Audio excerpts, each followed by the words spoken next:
Good day, citizens. Good day, podcast listeners, for the Thomas Jefferson Hour. And before we begin this week, I want to thank our 1776 Club supporters for choosing to support the Thomas Jefferson Hour. We can't tell you enough how much we appreciate that support, and always like to point out that the show really is listener supported. So thanks much. And this week, President Jefferson talks about American character. This was your theme. So what brought you to this? What brought me to it is the way society has changed, the viewpoint of government. I think it's always good to stand back once in a while. For me particularly, I love doing the research. I love finding these things that Washington said and Adams said and Jefferson said. And I was left after reading about it with the thought that they were kind of surprised by what happened to American character after the Revolutionary War ended and government began to form. Jefferson in the show talks about how they envisioned something more like Thomas More's utopia, and it didn't turn out that way. And I was surprised that Mr. Jefferson was not surprised. Well, there are periods when we're closer. So after World War II until about 1970, there was this period of sort of growth in higher ed, growth in public education, the civil rights movements, the women's movement, recognition for American Indians. There was a sense that we were kind of finishing the last things that had been lingering, that hadn't been done yet, and that higher ed and public ed were going to be the central institutions that led to this sort of new completion of the American revolutionary agenda and the Enlightenment. And then it kind of stalled out, and I mean no personal disrespect, but the Reagan Revolution is a pivotal moment. The country sort of said, well, maybe too much. Maybe we pull back here. Maybe there's been the 60s were too volatile, too crazy, too much social change, too much abrupt adjustment of our systems, too much judicial activism, whatever it was. And there was, since 1980, the country has been kind of moving back away from that period. There have been several others, the period of the era of good feelings between the election of Jefferson and the end of the Monroe administration. There have been these periods where America's a little closer to that idea than it otherwise is. But behind that, there is, of course, American greed and the incredible profit-making of American history and the resource base and that whole second energy that Jefferson didn't quite understand and thought we would. He didn't think that we would be this nation. He thought that this is the part where you brought up John Adams and said, really? How's that working out? Because Jefferson believed that we could be these Enlightenment creatures that would be self-restraining and high-minded, and we would do the right thing and would prefer Commonwealth solutions and would be nonpartisan and would be scientifically based and rational, and that we wouldn't always be that people, but that would be the standard and we would constantly be seeking it. And it just feels like maybe, David, at some point we kind of shrugged it off and said, let's just be a nation. Let's just have full Costco's and full Walmarts, and let's just be a nation, shall we? You bring up Adams, and I love that line about he, in the show he says that great quotation. Yeah. Can you quote it again? Yeah, he was speaking to soldiers of Massachusetts. Fantastic anti-Jefferson statement. This country will be the most miserable habitation in the world because we have no government armed with the power capable of contending with human passions, unbridled by morality and religion. Avarice, ambition, revenge, or gallantry would break the strongest chords of our Constitution. I love this phrase, as a whale goes through a net. Our Constitution was made only for a moral and religious people.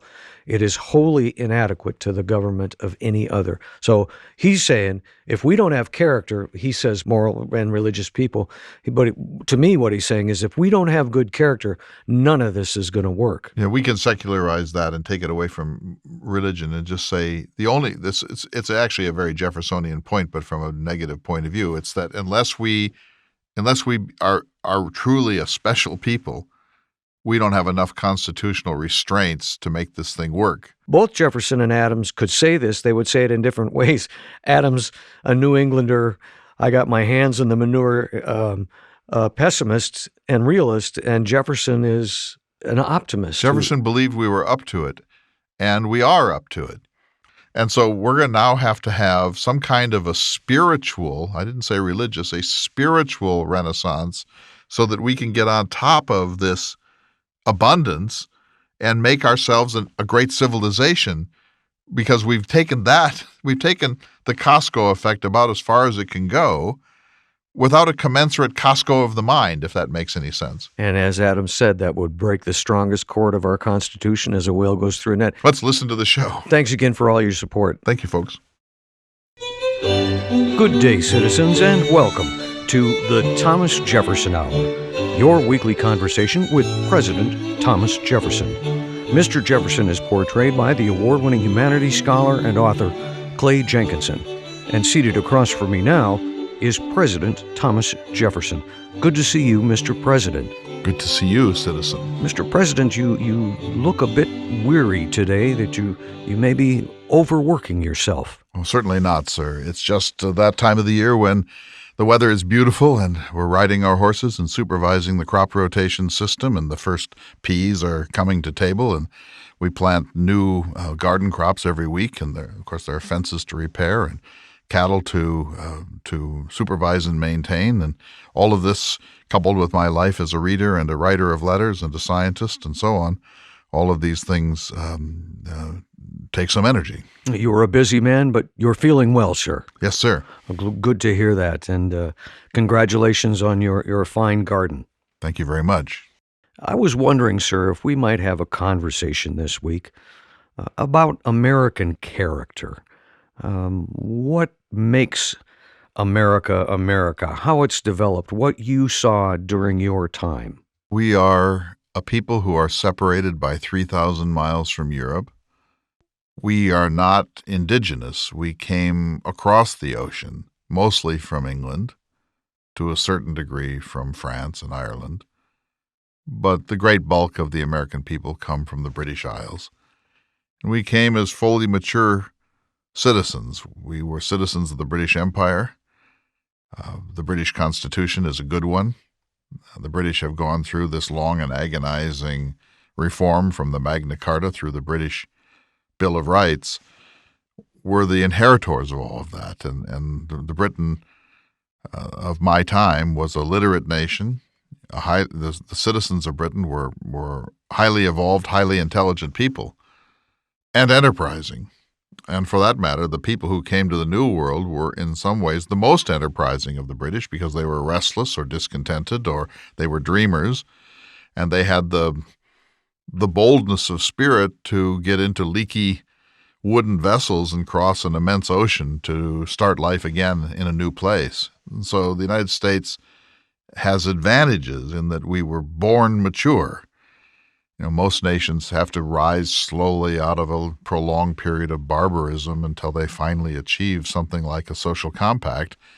That wasn't necessary for us. We arrived fully prepared for the business of self-government. And so our character was established by these dynamics of the gumption and restlessness that brought people from the old world to the new. As you might expect, most people stayed behind. I took the time to open a dictionary, sir, I'm sure you'd appreciate that, and look up the actual definition of character, and it came back as the mental and moral qualities distinctive to an individual, or a combination of traits and qualities distinguishing the individual nature of a person or thing. Would you agree with that? Yes, and I think the fact of the New World is what made our character. So I've said what I think we brought, that restlessness, that courage, that enterprise, that willingness to leave behind all of the comforts of life and to move to an environment that had none of those comforts, and to create them out of the ground itself. Then if you look at what skills were needed for us to make happiness or at least comfort in the New World, we couldn't call in outside entities to do much for us. We had to be self-reliant. We had to make our own fences. We had to plow our own fields. We had to build our own houses. We had to pave our own streets. We had to build government. We had to create government out of the grassroots. We had to be resourceful in ways that you would not have to be if you lived in London or Paris or Edinburgh. We were left to our own devices, and so we had to be creative and pragmatic. This was not yet a time for us to be engaged in the higher flights of theology and philosophy and literary theory. There was so much to be done, trees to be cut, fields to be grubbed, land that had never been plowed to be plowed for the first time, granaries to be built, dams, small dams to be placed on the river so that we could create mills to grind our wheat and corn. Our transportation system had to be built out of nothing, out of game trails that might have existed for deer or for buffalo or for wolves, for that matter. And so we were thrown upon our own resources in a way that few people have ever been. This is one of the challenges of being a colonist, but particularly a challenge of being a colonist in a new world, in a virgin landscape without any of what you would call an infrastructure. So this made us two things. First, immensely resourceful, because we had no choice. If we'd had a choice, we might have, to use your term, outsourced a great deal of our daily existence. But without that possibility, thrown onto our own capacities for hard work and creative thought, we did all of these things ourselves. And secondly, with that comes confidence, with that ability to solve the practical problems of life in a way that is within the resource base of the small world around you, comes a confidence, an independence of spirit, a contempt for expertise, almost perhaps even an anti-intellectualism to a certain degree. And so this spirit of fundamental confidence that the American people have, unlike I think any other people in the world, comes from our errand in the wilderness. If we had come to a world that was already completely developed and had simply been absorbed into a place like Amsterdam or Madrid or Rome, that would be a very different American experience. But because we came to a place that had never known a city, there had never been a paved road. There had never been a bridge. There had never been a plowed field. Indians had some agriculture, but it was largely scratched out in the bottomlands of rivers. All of these things that we did and had to do as new Americans gave us a sense of our own capacity that I think shaped once and for all the American character. You're talking a great deal about the American character during your time, Mr. President, and I think that's an excellent place to start. George Washington, after the Revolution, wrote to a friend saying, "We have now a goodly field before us, and I have no wish superior to that of seeing it judiciously cultivated, that every man, especially those who have labored to prepare it, may reap a fruitful harvest." I think he was speaking about America and the need to judiciously cultivate American character. Would you agree with that? American character and American land. So he's also saying in Europe, if you are a farmer, you are probably not the owner of that farm. You probably are a farm laborer. There's probably a squire or an aristocrat or a duke. We have the power, as no other people has had, for every individual to be his own farmer, to be independent of the feudal land tenure system and the social hierarchies of Europe. So this is unique. Another way of saying it is that we were born with a middle class. France was locked into a hierarchical world. The term that was used in British society is subordination, where there's the king, and then there are certain aristocrats, and below them certain landed squires, and below them a group of small peasant farmers and serfs and laborers and so on. This rigid social hierarchy where you're born into a social class, and unless something almost miraculous happens in the course of your life, you are locked into that class, as are your children and your children's children. In this, our happy republic, we never had that. And so there was a chance for Americans to be independent and to share a rough equality of circumstances that was unprecedented in the history of the entire earth. That's how important this was. And so that's also, to use the other sense of the letter you're quoting, the chance for us to develop an independency and self-reliance of character, because that is intimately tied to the earth and to the economic and social circumstances of the American Republic. So we could create people who were capable of self-government. It's not clear to me that the French peasants or French laborers in Paris are capable of self-government in the short term.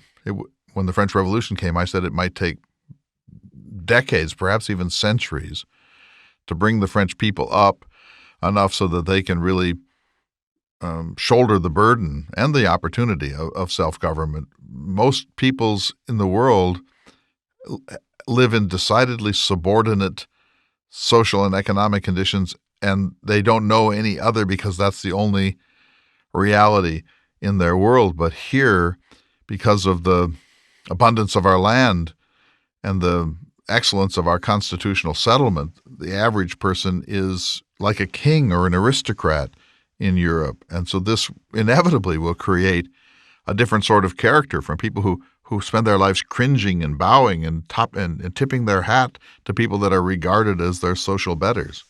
We're really talking about two things here, Mr. President. I think we're talking about a national character, and we're talking about individual citizens' characters. Yes, there's a national character of the United States that comes from the aggregate of our citizens, and it also comes from the resource circumstances of the United States. Britain can barely feed itself. It's hard for Britain to generate enough food to feed all of the people who happen to live there. They don't have the naval stores we have. They don't have the timber to create ships. They don't have the coal resources and the lead resources and the gold resources and the river resources that we have. So part of it is circumstance that's not quite accidental, but certainly has to do with the exigencies of geography. And then there's individual character that's part and parcel of this larger national character that you're speaking about. Mr. President, we need to take a short break. When we come back, I'd like to talk to you about what I think you regard as a surprise, the formation of political parties and factions in America. I know it disturbed you, and I would like to talk to you about that and get your opinion on how it affected American character. I wouldn't have expected that ever to come, but yes, I would be happy to speak about it. You're listening to the Thomas Jefferson Hour. This week, we're speaking about American character with President Jefferson. We're going to take a short break. We'll be back in just a moment.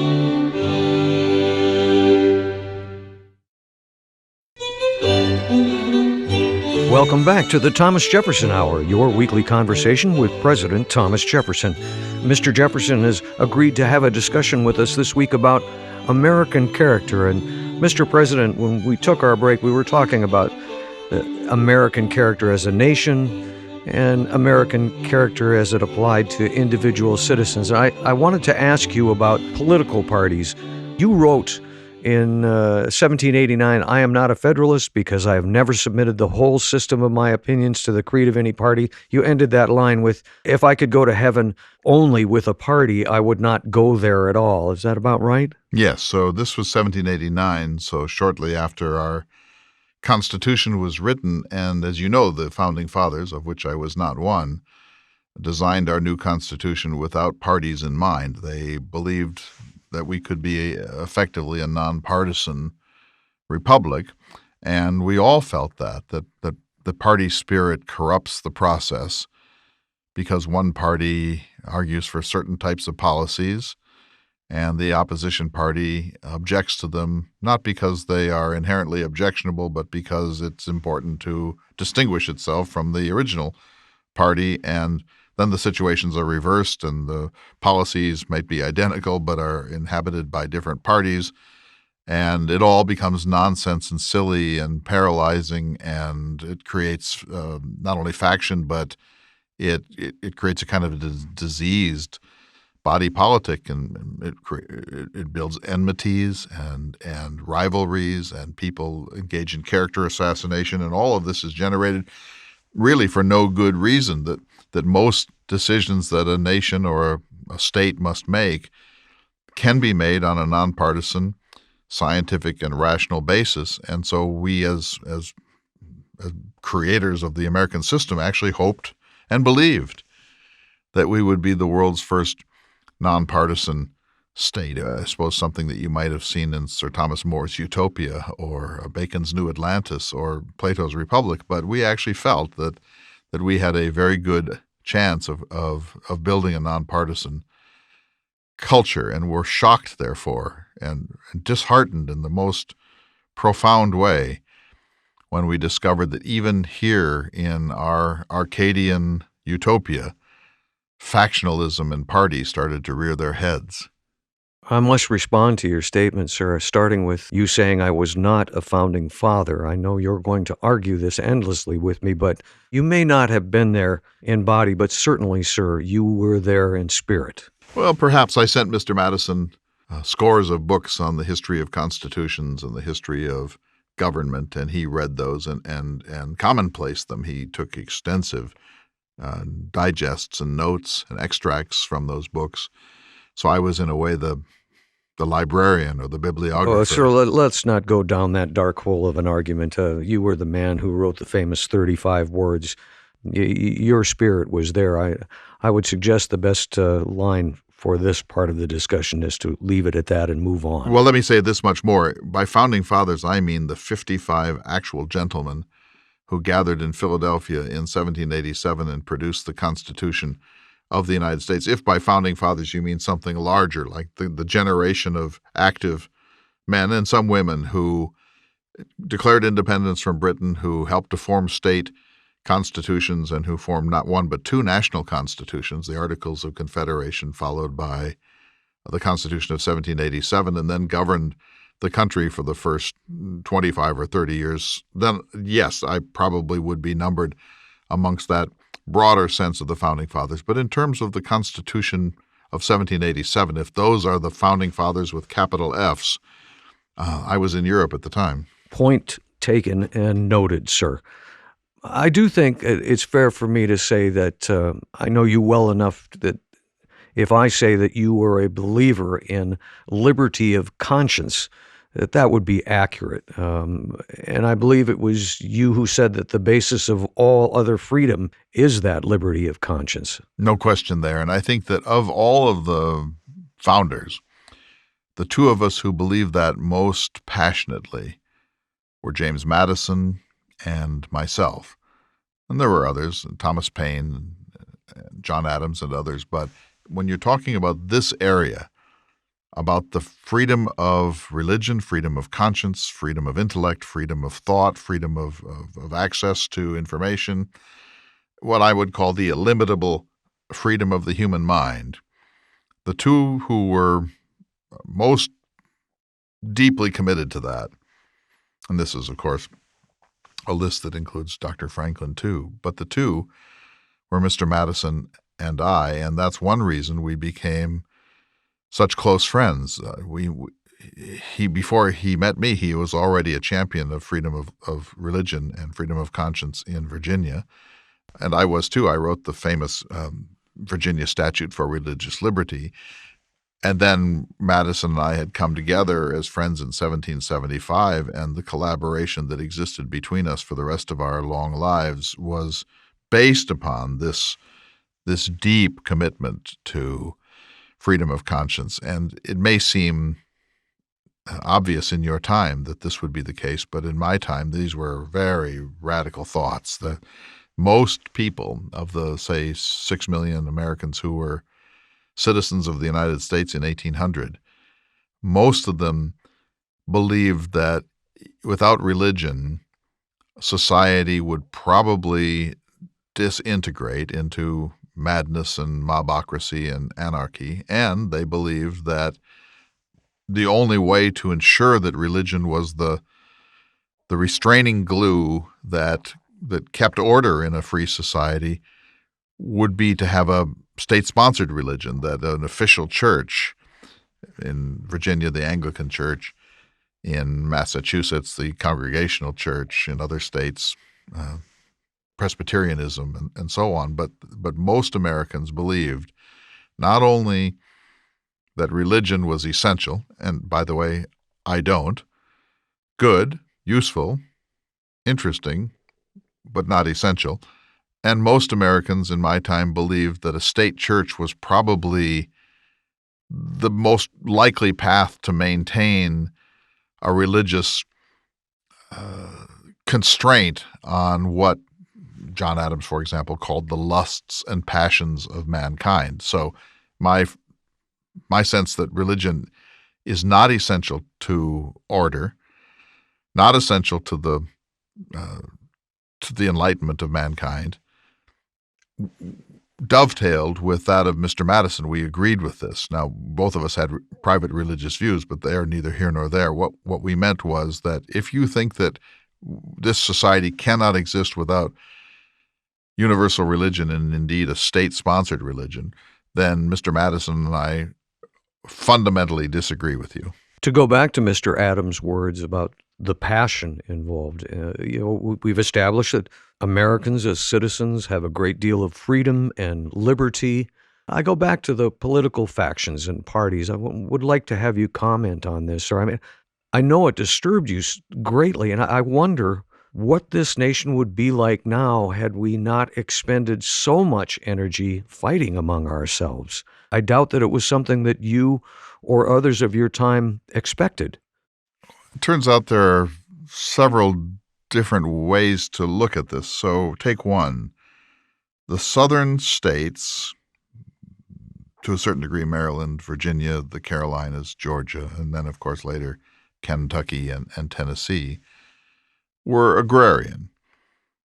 They were farmer states, often plantation states, and therefore slave states.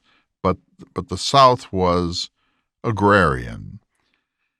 The North, say Massachusetts and Connecticut and New Hampshire, Rhode Island, Delaware, New York, these were more commercial states. The shipping industry was located in the area around Boston and New York and Philadelphia. Manufacturing, such as it existed in my time, was largely in the North.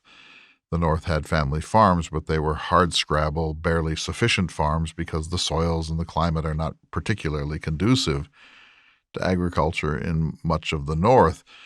The North was Calvinist largely in its religious derivations, whereas the South was mostly Anglican, and the difference between the Episcopalian settlement and the Calvinist settlement on a whole range of questions is really extraordinary. So one thing we discovered was that the United States was big enough in its geographic diffusion, and it's and regional enough in the different climates and systems of economy that those climates supported, that there was an inevitable divide between northern interests and southern interests. And the flashpoint of this became slavery, but it also involved fisheries and tariffs and taxation policy and foreign policy with respect to Britain and France and so on. So there's that. And that turns out to be insurmountable. I mean, you can agree to get along, and you can work things out in the Senate and in the House of Representatives, and you can create a whole series of compromises. But fundamentally, we have a North and we have a South. You could add, we have middle states that are sort of leaning to a certain degree in both directions, but that created an inevitability, I won't say of party, but of a separation of interests at different times. And those things, they cannot ultimately be erased. In a certain sense, geography is destiny in this regard. And then we discovered that there was also something of a distinction between East and West, that there were the 13 original states sort of leaning towards Europe, and now the new western states of Ohio and Kentucky and Tennessee, and those states were really more tied to the Mississippi River than they were to the Atlantic Ocean. They were far from the intellectual capital of the United States, Philadelphia. They were, going back to our discussion of character, thrown on their own resources in a much bigger way than people would be, say, in New York or in even in Charlottesville or Richmond. And so you have that growing divide, and that's really something the Federalists feared. The Federalists in New England understood the South.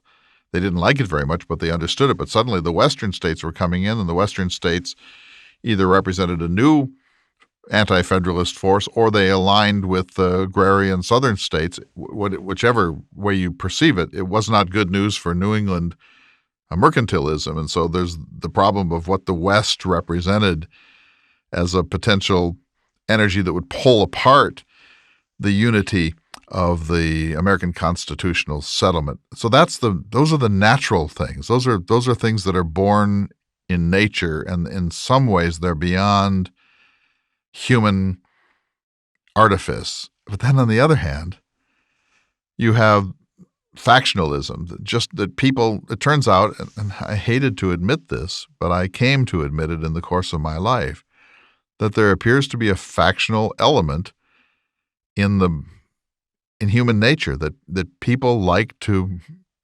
disagree, and that if one group says that our policy should be to make the best possible economic compromises we can with England, there will be a second group that says, no, that's nonsense. That's the death of civilization. That's the end of humanity. If we follow that path, it's perdition and re-enslavement. No, the only answer is whatever it turns out to be. In this case, say we should lean more towards the European continent and to France, or we should be radically isolationist, or we should change the official language of the United States to something other than English. Whatever it is, if there's a group of people that says this is the way the world works and this is how we should coordinate our public policy with respect to that, I learned over time that it's almost zoological, that there's almost inevitably a rival way of seeing things that coalesces around a different set of leaders and a different set of principles, or at least different policies, and those two entities wound up colliding. And I said once in a letter about this to John Taylor of Caroline, if this didn't exist, if everyone were a Republican and there were no Federalists, then the problem would be that the Republicans would soon fissure, and there would be different camps or different factions, different wings of the Republican Party. So maybe we're better off having the Federalists because it's easy to dislike them. We do think their policies are nonsense. They help unify the opposition. If there were no Federalist Party, the opposition or the New Orthodoxy would soon start to have its own internal quarrels and disputes. And so maybe we're better off having the Federalists to hate, to put it in a kind of crude way, than to be thrown on a system where we are so far in the ascendancy that we fall out against each other. Mr. President, you've commented on the character of American citizens. I'd like you to comment on the character of America as a nation. A former president in 2015 said that America was the most warlike country on earth. Doesn't seem like that can be true. Part of it is that the Europeans have never left us alone. I said once, I would hope we would be a fourth or fifth ranked nation like China, so that the world would leave us alone. We can afford to be our own fortress. We have a whole continent to operate on, and the moat between us and the havoc of the old world is fully 3,000 miles in width. And so my dream was that we would be left alone, and the world would know of our existence and admire what we were doing here, but essentially ignore us and go about their incessant wars over land and religious doctrine and the mistresses of kings and the vanity of aristocrats and all the things that have bedeviled humanity from the beginning. As long as they leave us alone, I'm content for them to tear each other's throats if that's what they must do. Mr. President, I know you had your disagreements with Mr. Adams, and I think you thought he was a bit too earthy and a bit pessimistic as to the nature of man.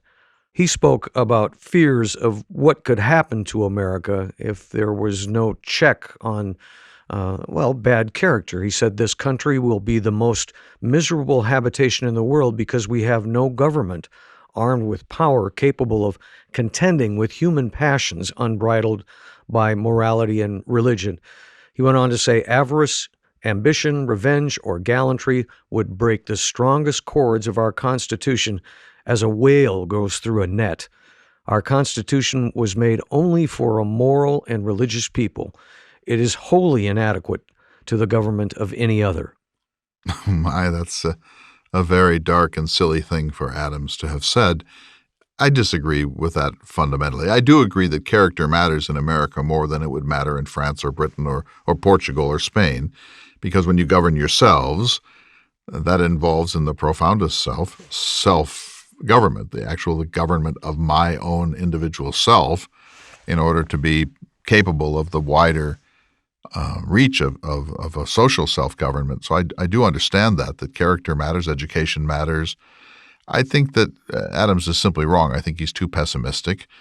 I think as long as we stay rooted in the soil, as long as the majority of us are farmers, as long as we diffuse the population as evenly as we can and don't crowd people into urban places where there's social unrest and disease, and a harder economy to try to distribute things well. I think as long as we educate our young people liberally to their capacity at public expense, and as long as there's some Western domain where the discontented can go to take up new land and to work out their roughnesses on the frontier, I think that we'll be the most peaceful, the most benevolent, the best governed, the most independent, the most virtuous citizens who ever lived on Earth. So I simply can't share Adams' pessimism, but I insist upon all of those habits of agrarianism and public education and so on if we're going to do this right. Mr. Jefferson, I thank you so much for the conversation and, sir, for your optimism. You are most welcome, sir. We're going to take a short break. When we return, we'll be speaking with the gentleman who portrays President Thomas Jefferson, Mr. Clay Jenkinson. We'll be back in just a moment. You're listening to the Thomas Jefferson Hour.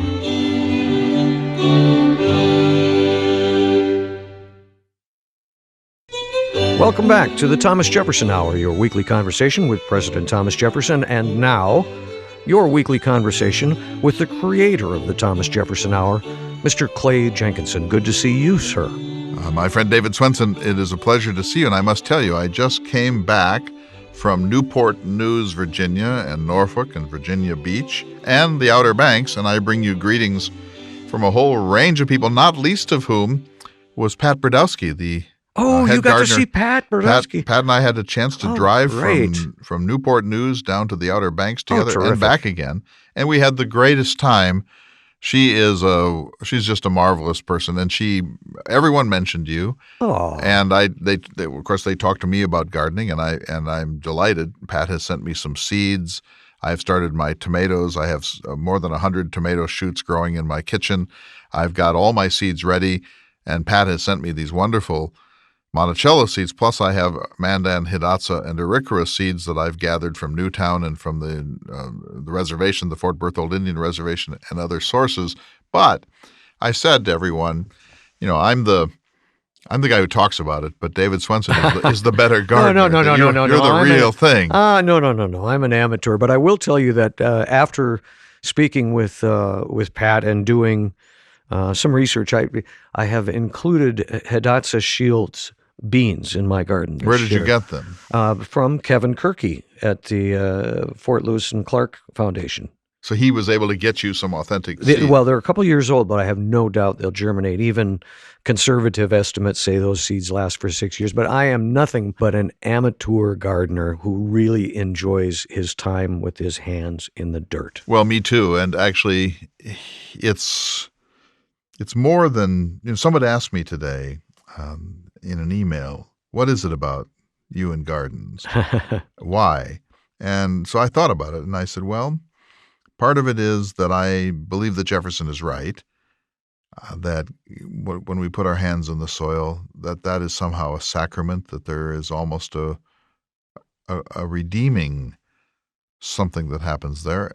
But then I said I also do it because my grandparents were agrarians in Minnesota, dairy farmers, and my grandmother had a huge garden, and I admire them in a way. In a way, I admire them more than I admired my own parents, whom I love. And I want to be part of that heritage. That's what created the upper Midwest. That's certainly what created my family lineage. And of course, as Jefferson says, gardening is the oldest profession. It's what Adam and Eve did in the Garden of Eden. I mean, humans must eat. And so it's only very, very, very recently, David, that people have been able to buy food. In Jefferson's time, you could buy some food, but essentially you were growing food or getting it at the farmer's market, but you certainly weren't going to a grocery store and buying it off shelves.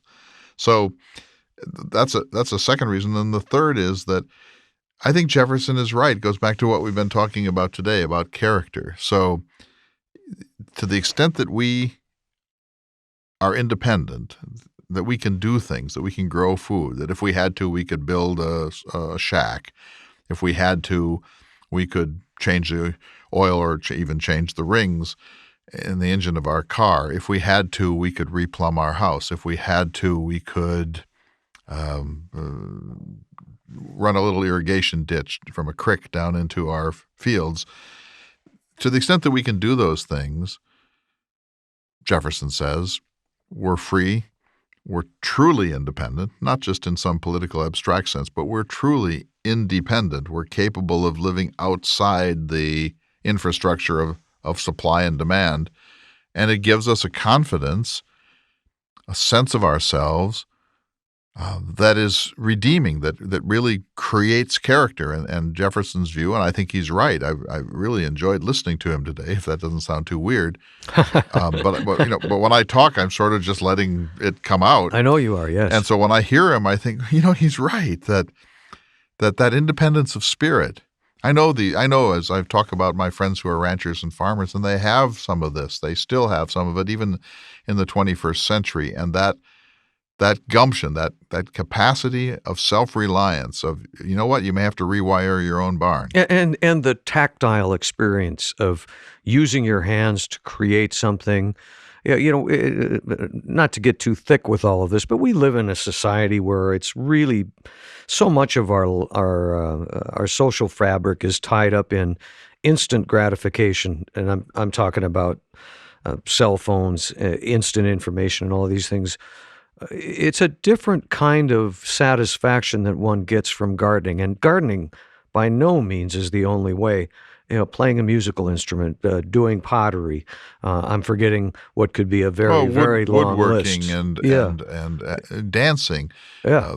Making your own music, certainly. So it really kind of does tie into Jefferson and American character. I was a little disappointed he wasn't harder on my generation. Well, I will be a little bit in the essay for today, but Jefferson was an optimist, and in his view was you can't be an American and not be an optimist, because look at us. Jefferson's view was you need to be an optimist when you look at the resource base and the light population and the fecundity of America. We've drawn down our natural resources. We've degraded our lakes and rivers. They were all pristine as if the creation had happened the day before Columbus came or the day before Jamestown colony was begun in Virginia. Before we leave gardening, I must say that after the Pat Brodowski show, she brought up this unique tool that neither of us had heard about. The broad fork. And a number of responses have come in. The first one we got was from a Matthew Farnsworth, who said, not a question, but a recommendation for a source for the broad fork. And he sent you to a place called gullandforge.com. These are not cheap implements, but they look quite well made. I'm really hoping you do get one so you can tell me how it works. I have ordered one. I can't wait to get it because I had these. So I had 3 hours driving from Newport News to the Outer Banks with Pat. The longest conversation we've ever had a chance to have. A wonderful, rich conversation with the chief gardener at Monticello. And we stopped to look at mustard fields, and she told me what every crop in every direction. And she told me she's a weaver and she's a spinner and she makes her own clothes. And she was wearing a beautiful cotton workshirt, which she dyed with her own dyes. And Really? she's one of those people Wow. that, her talents are just mighty in every direction. And she's funny and she's smart and she cares deeply about the gardens at Monticello in a way that goes way beyond Jefferson. And so we had 3 hours out and 3 hours back, and I mentioned this broad fork. And oh my, I got the full account of how this, the clay gets impacted at Monticello, and if you use this broad fork, it aerates the ground, and this is so much better than a spade or a tiller. And oh my, don't talk to me about a tiller because that's the internal combustion engine, and that's not how things are done. And so I thought, okay, I'll just order one. And so free shipping, it should be here anytime. And I'm going to till the entire Jefferson garden, what I call the Square Nine garden, with this broad fork, and you are welcome to borrow it. I would like to. I would have bought you actually, one, but I'm a they're poor a little man. pricey. Yeah, I would like to come up and witness that if you'd allow it. But anyway, we're getting caught up in gardening here. Back to character. So I mean, here's what I think is so important about this is that Jefferson is the author of American Exceptionalism. He's not the only author, but he's its principal articulator, and that is the notion that we are simply different.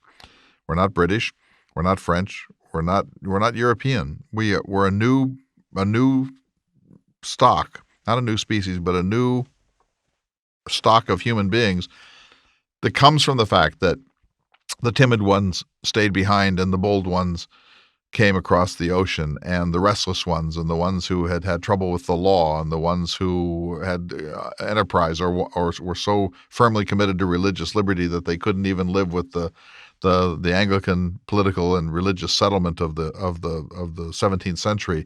So part of it is that. Then you have what Jefferson said, the fact that we were sort of thrown on our own devices, that he wrote a couple of letters, including one to his daughter Martha, in which he said the American motto has to be nil desperandum. Nothing is to be despaired of here because we are equal to any challenge that ever comes our way because we're America.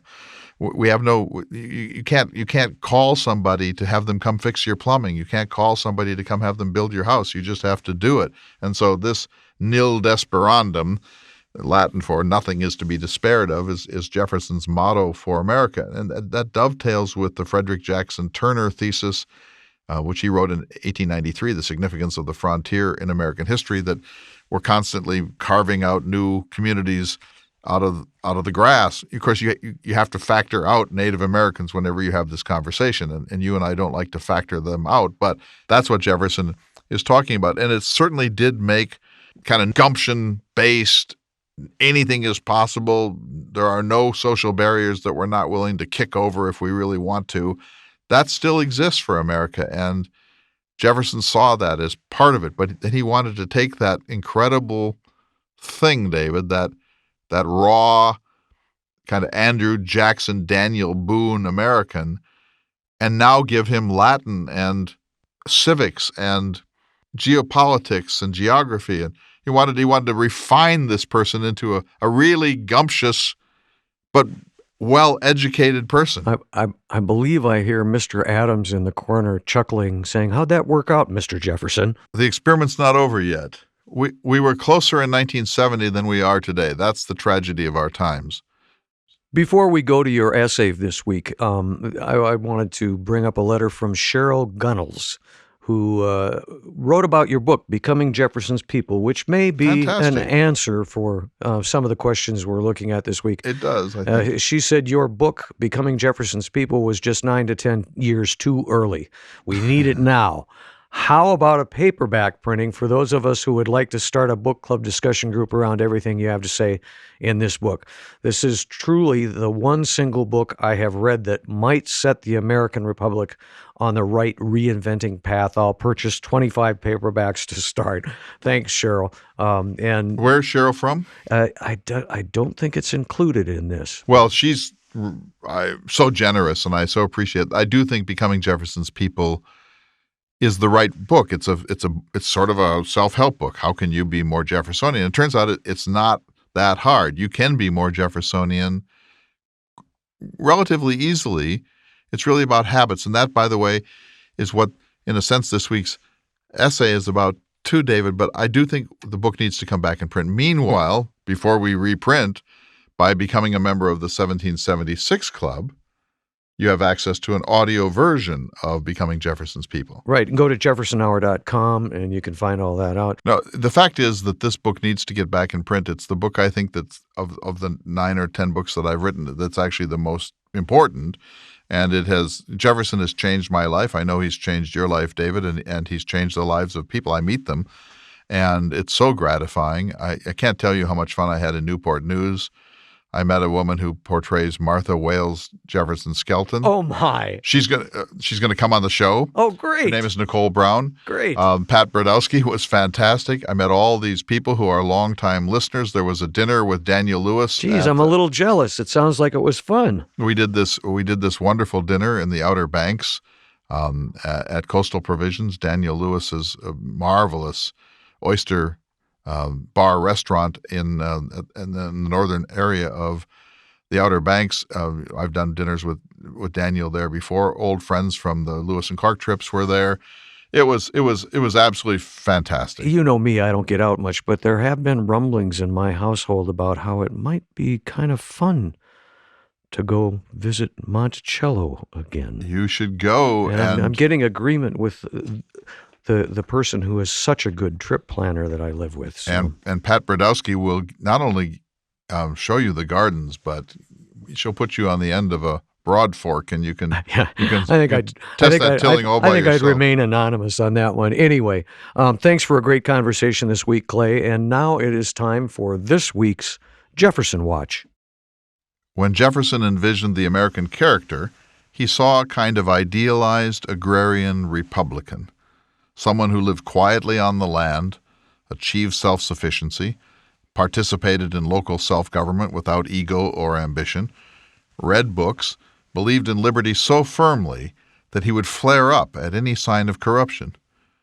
Jefferson saw a sturdy American who took charge of his life, who worked hard to reduce his dependence on any person, entity, or institution outside of his modest farm. Like most of the rest of the Founding Fathers, Jefferson worried that luxury, too much material addiction, would transform us from lovers of liberty to lovers of security, order, prosperity, and stuff. And here we are. Can you be a republic when 80% of Americans have widescreen televisions? On any given day, you have X hours of discretionary time. After adding in sleep, personal grooming, food preparation and consumption, work, most of us have between 3 and 7 hours per day that we can in some sense call our own. What you do with those hours tells you who you are. It's Matthew 6:21.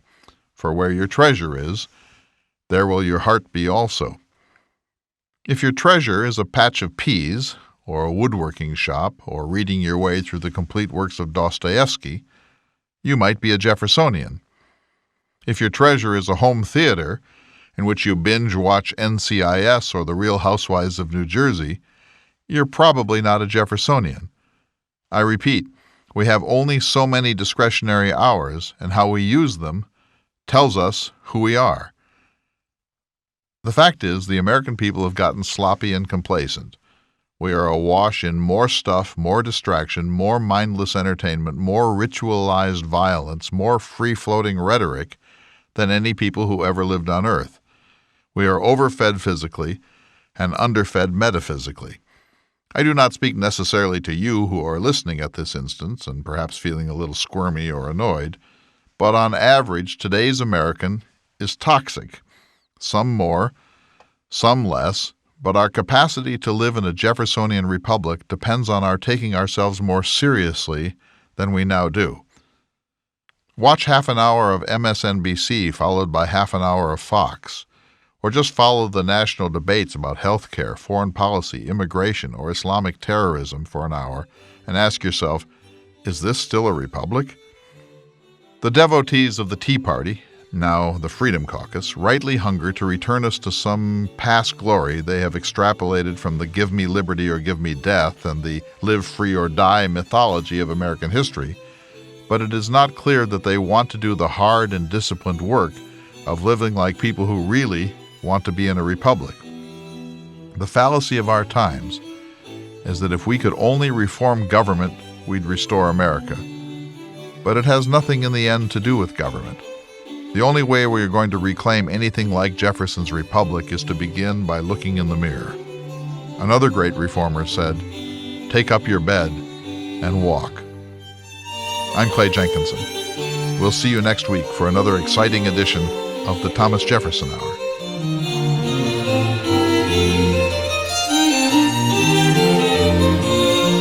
The Thomas Jefferson Hour is brought to you each week by Dakota Sky Education.